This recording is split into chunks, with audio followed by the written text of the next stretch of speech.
गणपती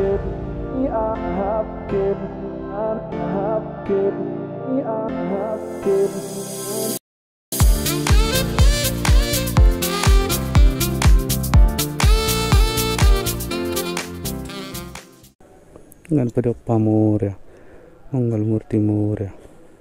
नमस्कार मित्रांनो, कसे आहात? And welcome back to the channel. आज आपण निघालोय आपली मेटिओर घेतल्यापासून.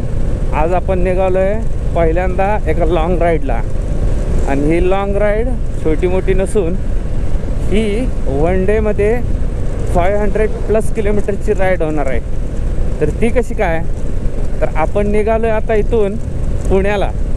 पंढरपूर ते पुणे हे जवळपास 250 किलोमीटरचं अंतर आहे. आणि पुण्यात गेल्यानंतर आपण जाणार आहे आकुर्डीला, जे पुण्यापासून आहे 40 ते 45 किलोमीटर अंतर. आणि परत आज दिवसभराचे आपले कामं उरकून दगडूशेठ गणपती बाप्पाचं दर्शन घेऊन आपण लगेच माघारी येणार आहे पंढरपूरला, तेही आज रात्रीच. कारण उद्या आहे अक्षय तृतीया आणि आपल्या घरी असतो तो कार्यक्रम. त्यामुळं आपल्याला ही ट्रिप वन डेमध्येच करायची आहे. त्यामुळं बरेच दिवस झाले हा व्लॉग करण्याचा, शूट करण्याचा विचार करत होतो. कुठेतरी राईडला जाण्याचा विचार करत होतो, पण वेळ जुळून येत नव्हती. आज लकीली काल अचानक प्लॅनिंग झालं आणि आज लकीली आपण निघालो. पंढरपूरला आमच्या दक्षिण काशी हे का म्हणतात, तर इथं असलेल्या या आमच्या चंद्रभागा नदीमुळे. मित्रांनो, उजनी धरण होण्याच्या आधी ही नदी 12 महिने खळखळून वाहत होती. उजनी धरण झाल्यापासून या नदीचं वाहनं तसं थांबलं, पण पंढरपुरांची तहान कधी या नदीनं भागवली नाही असं झालं. 12 महिने आमच्या पंढरपूरला याच पवित्र चंद्रभागेचं पाणी आम्हाला मिळत राहतं.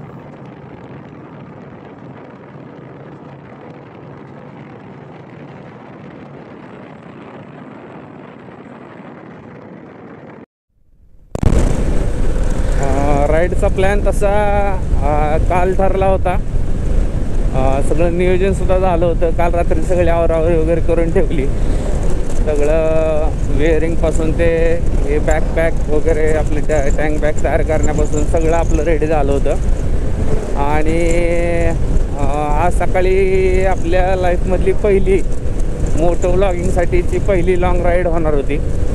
कारण की आजपर्यंत आपल्या चॅनलवर तुम्ही बघू शकताल की बऱ्याच वेळा ब्लॉगिंग करण्याचा प्रयत्न केला, पण आपल्याकडे सेटअप तो पूर्ण नव्हता. यावेळेला आपला हा मोटो ब्लॉगिंगचा सेटअप पूर्ण झाला आहे. आणि आजचा आनंद काहीतरी वेगळाच आहे आजच्या राईडचा. कारण की आपल्याकडे आपली स्वतःची आता ही मेटिओर आहे 350. बाईक आपल्याकडे नव्हती पहिली गोष्ट. ही बाईक आली. सेकंड म्हणजे हे जे शूट होतं आहे ते आता हा GoPro Hero 11 आहे. रायडिंग गिअर्स बऱ्यापैकी आपल्याकडे आहेत. आणि कमी होती ती फक्त 360 कॅमेराची. ती कमी माझ्या मित्राने एका पूर्ण केली आणि त्याचा हा 360 कॅमेरा आपण आज राईडसाठी घेऊन आलो आहे सोबत. तर या 360 कॅमेराचे देखील बरेच व्हिडिओज आजचे तुम्हाला या ब्लॉगमध्ये बघायला मिळतील.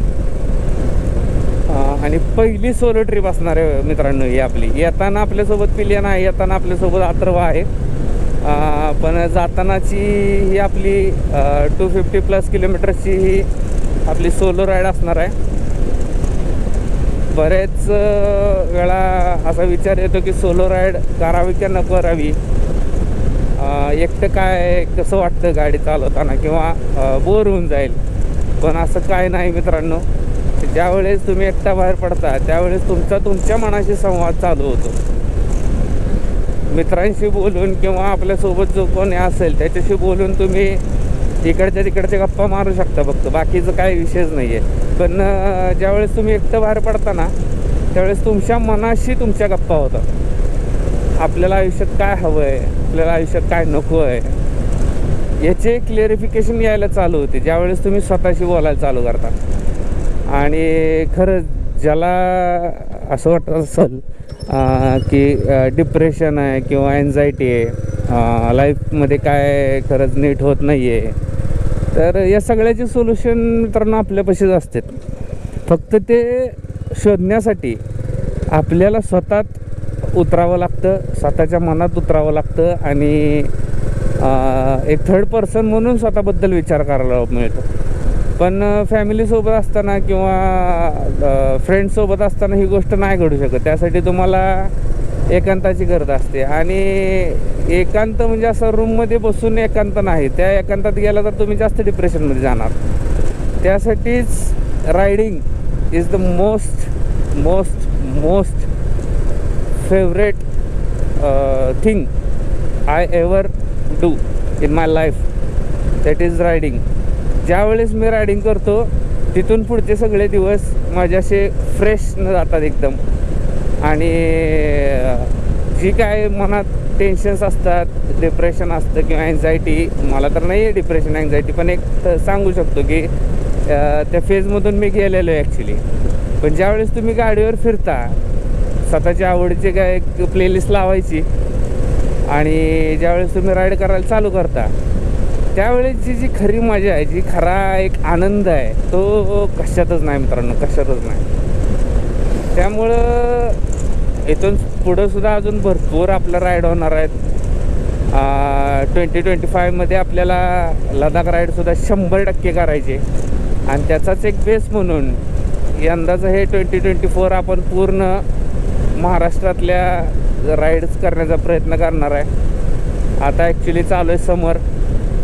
आज तारीख आहे 8 मे. अजून उन्हाळा आपल्या इकडचा संपला नाही, उष्णतेची तीव्रता भरपूर आहे. पण एक गुड न्यूज अशी आहे की आपला नेक्स्ट मंथपासून मान्सून चालू होतं आहे. आणि monsoon is equal to heaven in the Maharashtra. So all over इंडियातनं मान्सूनसाठी खास जून जुलै ऑगस्टमध्ये रायडर्स ट्रेकर्स हे आपल्या महाराष्ट्रात येत असतात. आणि आपण महाराष्ट्रात राहून मराठी माणूस असून जर सह्याद्री नाही फिरलो तर मग काय फिरलो. पंढरपूर ते पुणे जात असताना टेंभुर्णीपर्यंत हा कॉन्क्रीट रस्ताच आहे, परंतु थोडासा एकेरी वाहतूक इकडे जास्त चालते व मोठ्या वाहनांची वर्दळ जास्त असल्यामुळं तो रस्ता कव्हर करण्यात जास्त वेळ लागतो. पण एकदा का आपण टेंभुर्णीपासून पुणे सोलापूर हायवेला लागल्यास इथं 4 लेन असून या रोडला आपण इझिली 100 ते 120च्या स्पीडने क्रुझिंग करू शकतो. जसेच मी पंढरपूरहून टेंभुर्णीला पोचलो, एक छोटासा ब्रेक घेऊन आपण हायवेला परत उतरलेलो आहे. बाईकवर फिरण्याची अजून एक मजा अशी की रस्ता चुकला का काय. हां, तर हां, टू व्हीलरवर फिरण्याची मजा अशी की कितीही लांब फिरा, हा टोलचा खर्च तुम्हाला लागत नाही. भिगवणपासून पुढं आल्यानंतर आपण आपल्या नेहमीच्या स्टॉपला नाश्ता करण्यासाठी एक छोटासा ब्रेक घेतला. भिगवणचा ब्रिज क्रॉस केला की भक्तिशक्ती या नावाचं एक सुंदर असं हॉटेल या इथं आहे. इथला नाश्ता आणि चहा हा अप्रतिम असतो. नेहमी येता जाता मी याच हॉटेलला नाश्त्यासाठी थांबत असतो. आपणही कधी इकडे आलात तर नक्कीच या हॉटेलला भेट द्या.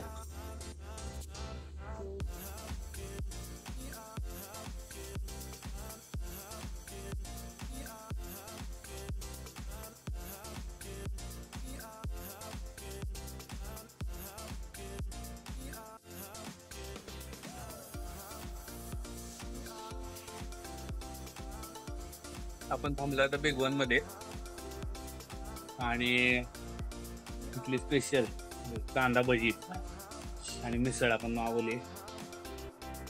तर हा नाश्ता करून 5-10 मिनटं थांबणार आणि लगेच पुढं आपण पुण्या दिशेने रवाना होतो. कधी आला तर नक्की या ठिकाणी थांबा. जबरदस्त एकदम क्वालिटी.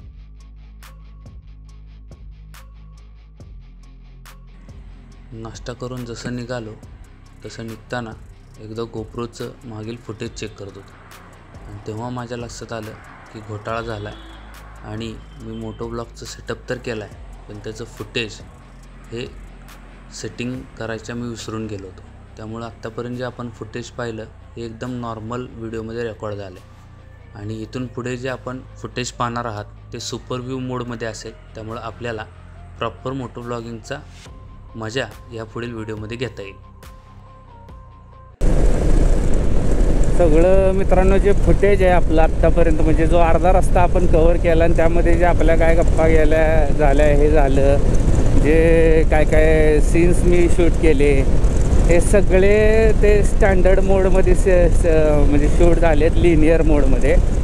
आता ज्यांना माहीत नाही त्यांच्यासाठी सांगतो की लिनियर मोड म्हणजे ज्यावेळेस आपण ब्लॉग करत असतो त्यावेळेस जास्त मोठा एरिया न कॅप्चर करता आपल्या चेहऱ्यापुरता किंवा आपल्या बॉडीपुरता चेहरा कवर करणं त्यासाठी जो मोड वापरला जातो कॅमेरामध्ये त्याला लिनियर मोड म्हणलं जातं. आणि त्या लिनियर मोडमध्ये आपलं शूट झाल्यामुळं आता मी फुटेज चेक केलं तर फुटेजमध्ये हे एवढंच इथून पुढचा भागच फक्त दिसतोय. बाकीचं हे टँक बँक वगैरे आपलं जे काय सगळ्या गोष्टी आहेत त्या दिसून येत नाहीत आणि व्ह्यू पण थोडासा असा वेगळा वाटतोय. काय आता कसा व्हिडिओ करायचा. एकतर सगळ्यात मोठं स्ट्रगल हे असतं मित्रांनो की ही राईड अशी 3 ते 4-5 तासांची राईड असतील ती तुम्हाला यूट्यूब म्हणजे व्ह्युअरसाठी आपल्या 10 ते 15 मिनटात कन्वर्ट करणं ही सगळ्यात मोठी जबाबदारीचं काम आहे. कारण की काय काय दाखवायचं आणि काय दाखवायचं नाही जेणेकरून ती गोष्ट आपल्याला ती कंटेंट आपल्याला आवडेल आपल्यापर्यंत ती गोष्ट पोचेल यासाठी. आणि हा मोटो व्लॉगिंगचा कंटेंट असा आहे की हे स्क्रिप्टेड काहीच नाही आहे. हे जे दिसतंय ते सुचतंय ते बोलतोय. आणि मित्रांनो अशा पद्धतीने आता 11:30 वाजलेत. आपण 7:30 वाजता घरून पंढरपूरहून निघालो होतो. 11:30 वाजता बरोबर आपण आता पुण्यात पोचलो आहे. जस्ट आपण हडपसरमध्ये पोचलो आहे पुण्यात. आणि इथून आपल्या लोकेशनला जायला तरी अजून 1.5 तास लागणार आहे. तरी ट्रॅफिक जास्त असल्यामुळे जास्त वेळ लागतो आहे. ऊनही आता खूप वाढलं आहे. खूप भयानक गरम व्हायला लागले. हे जर आपण टायमिंगला बरोबर 5 वाजता घरून सोडलं असलं तर आत्ता आपण आपल्या लोकेशनवरती पोचलेलो असतो. त्यामुळं माझं म्हणणं आहे की काही झालं तरी उन्हाचं राईड करण्यापेक्षा दिवस सुरू होण्याआधी अर्धा रस्ता कटेल या हिशोबानंच आपण राईडचं प्लॅनिंग केलं पाहिजे.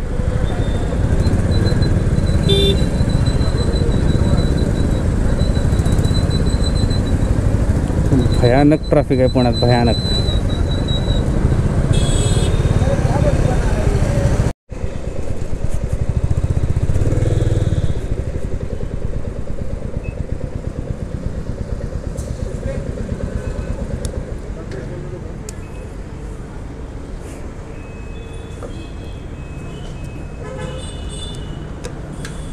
₹600 नाही नाही 600 रुपये.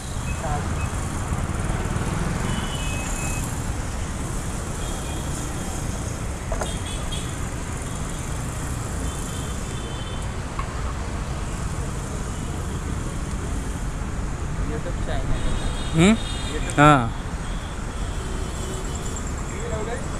600.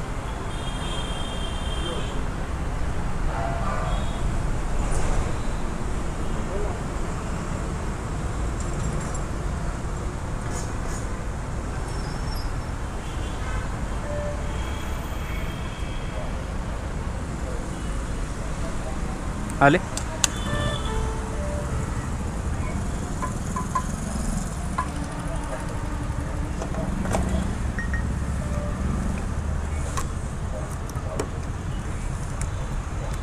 देहू किती आहेत ना? देहू किती किलोमीटर आहे? देऊ किती हो? देहू किती किलोमीटर आहे? ओके चला थँक्यू.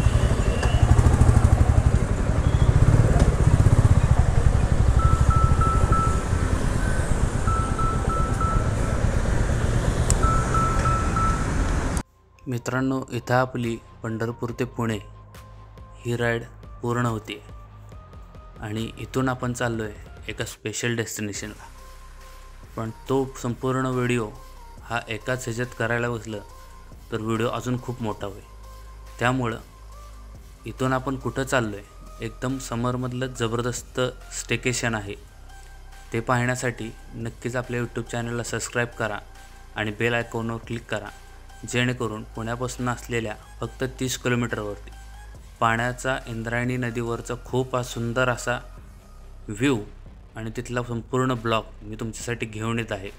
तर नक्की आपल्या चॅनलला सबस्क्राईब करायला विसरू नका आणि बेल आयकॉनवर क्लिक करा. थँक्यू.